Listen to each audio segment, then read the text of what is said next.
Hello everyone, this is Mr. Anderson. We're going to be looking at some notes that start on page 7 in your study guide talking about compound and overlapping events or disjoint or mutually exclusive events. Whenever we talk about these kinds of events, things can happen two ways. The first is that we can have compound events. And anytime we have a compound event, that is an example of where events can happen at the exact same time. The alternative is when we have disjoint or mutually exclusive events, that's a scenario where the two events cannot occur at the same time. Compound means they can occur simultaneously.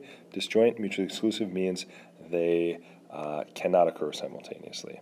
We have two separate formulas for these kinds of events, and they're right here. You're probably going to want to add those to your notes. The first says the probability of event A or event B happening is going to be the probability of event A plus the probability of event B minus the probability of that overlap, or the scenario where they both happen together. The second, because they do not have an overlap, is just going to be the probability of event A and event B, or plus event B, A or B. Let's take a peek at example number 1. You roll a 6-sided number cube. What is the probability you roll a 2 or a 5? Well, I'm thinking about rolling a die, a number cube or a die, and I simply want to know, hey, what is the probability I roll a 2 or a 5? Well, I know that I can't roll a 2 and a 5, so that's simply going to be the probability that I roll a 2 plus the probability I roll a 5. No need to subtract the overlap here, because there is no overlap, all right? Probability I'm going to roll a 2, there is 1 6 on a die, or I'm sorry, 1 2 on a die out of 6 possible sides. The probability I roll a 5, there's 1 5 on a die out of 6 possible sides. I take 1 6 and add 1 6, that gives me 2 out of 6. If I'm going to give my answer as a fraction, I always reduce it. My answer becomes 1/3. Please take a second at this point and try example number 1. After you've done example number 1, checkpoint number 1, let's move on to example number 2. It's on page 8. Ladies and gents, example number 2 has you rolling a 6-sided number cube, and it asks you what's the probability of rolling an odd number or a number less than 3. I think these examples are super easy to do if you check out a Venn diagram. I'm going to take for a moment and I'm going to list all of the odd numbers. My odd numbers on a die are 1 and 3 and 5. Then I'm going to list over here in this second circle on my Venn diagram, in the second set, all of the odd numbers, or I'm sorry, all the numbers that are less than 2. Check this out.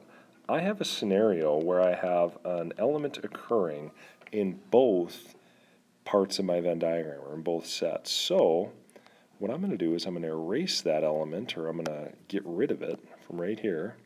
I'm going to get rid of it from right here, and because it occurs in both, I'm going to put it in the overlap. Now, check this out.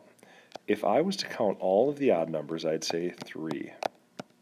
And if I was to count all of the numbers less than 3, I'd say there's 2 of them. Well, if you were paying attention, you're going to notice that I counted this one twice. So when we're going to calculate the probability that I that I roll an odd number or a number less than 3, I got to make sure I take that away. So check this out. The probability I roll an O for odd or a number less than 3 is going to be the probability that I roll an odd number plus the probability I roll a number less than 3. But then, ladies and gentlemen, I have to take away the scenario where both can happen, because as we know, there is an odd number that is also less than 3. Probability to roll an odd number, 3 out of 6. Probability to roll a number less than 3, there's only 2 of those, 1 and 2, 2 out of 6. But now I have to take away the odd number that is less than 3, and that's 1 out of 6. So I do my quick math, there's going to be a 6 on the bottom. 3 plus 2 minus 1 is 4, and then I reduce that to 2/3. Take a moment, if that went okay, and try example number 2.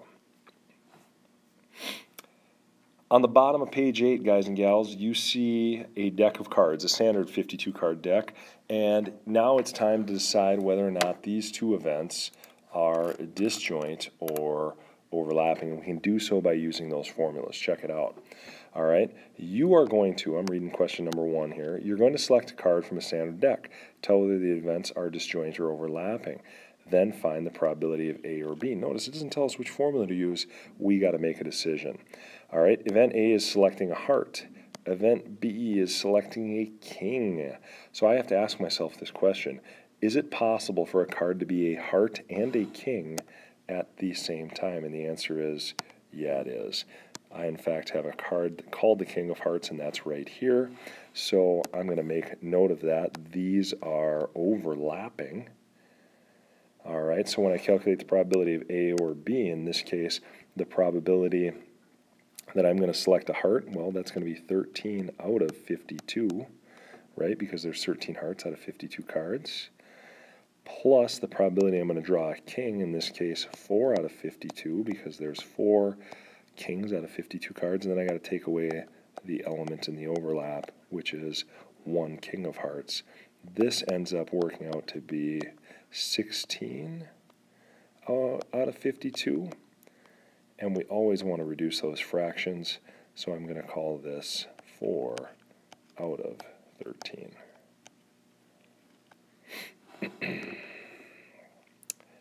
Ladies and gentlemen, if that went okay, go ahead and try part B. Afterwards, we're going to tackle them, and in order to do so, you're going to jump to the third page of my slide, which is page 9 in your notes. And I want to look at example number 3 here. Example number 3 asks a question about a survey of 300 music students, 300 students who like music. We found that 150 like pop music or country music. There is 97 who like pop, and there are 83 who like country. What is the probability that a randomly selected student likes both pop and country music? Well, check this out, because our formula applies here. I'm going to use M to stand for, what are they, pop and country. I'm going to use P to stand for pop and C to stand for country. So I'm going to go with probability that a student likes pop or country.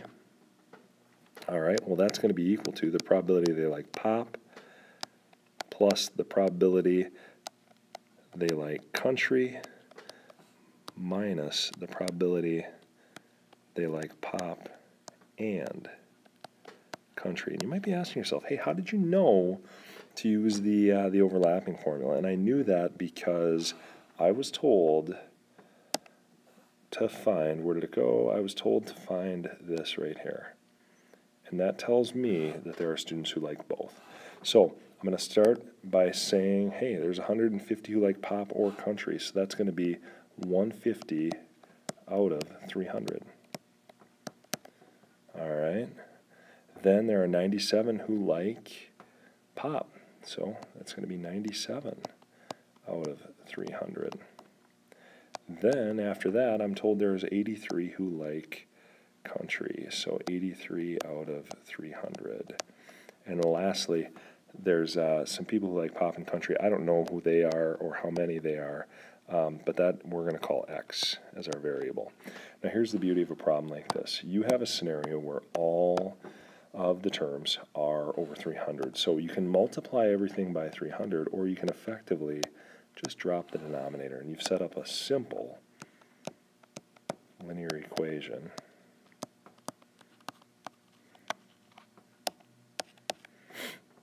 And after you get this all set up, now you have something that you can solve. You can combine your like terms.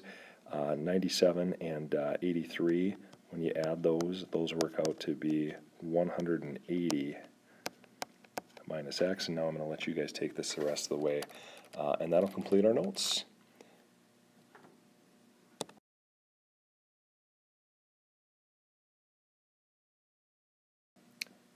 Check that, ladies and gentlemen. There's one more big idea, and that big idea is the probability of the complement of an event. As we've already discussed in class, the complement of an event is essentially the opposite, or the scenario where the event doesn't happen. So the probability of that complement, as we can't have event probability over 100%, is going to be 1 or 100% minus the probability that that event happens. All right, so pretty stinking easy to figure out if we look at problem number 8 here. if we say the probability of event A, whatever it is, happening is 25% or 0.25, we can find the probability of the complement of A, and I tell people I'm finding the probability of the complement by putting P and then A with that little line over the top is going to be 1 minus that. Oops, 1 minus that. Shoot, sorry about that. 1 minus that 25% or 1 minus that 0.25, which is 0.75. Okay, and this is a really great example, a really great scenario to use when we're looking at something on the last page here, on page 12. And it says you enter a prize drawing. You know that you have a 1/15th chance of winning a new iPad and a 4/5 chance of winning a free appetizer at Applebee's. Do you have a better chance of winning the appetizer or not winning the new iPad? Well, let's work this out and see, because it really is pretty easy. So we can take and first find the probability that we get the free app. Okay, and if it's a 4/5 chance, we can take that 4/5 and we can convert to decimal. And I would say you probably want to convert to decimal because that is going to be the easiest thing to compare.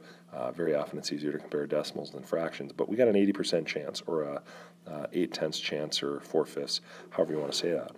Well, the probability of not getting that iPad is going to be 1 minus the probability you get the iPad or that you win the iPad. All right, and that's going to work out to be 1 minus 1/15th.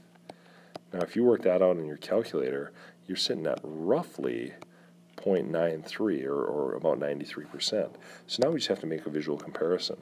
What do we have the better chance of happening? Winning the free app or not winning the iPad? And the answer is you have, oops, my pen's not working too well. You have a better chance of not winning the iPad. Okay, ladies and gentlemen, that is going to complete our notes. Thank you for your time. Have a great day.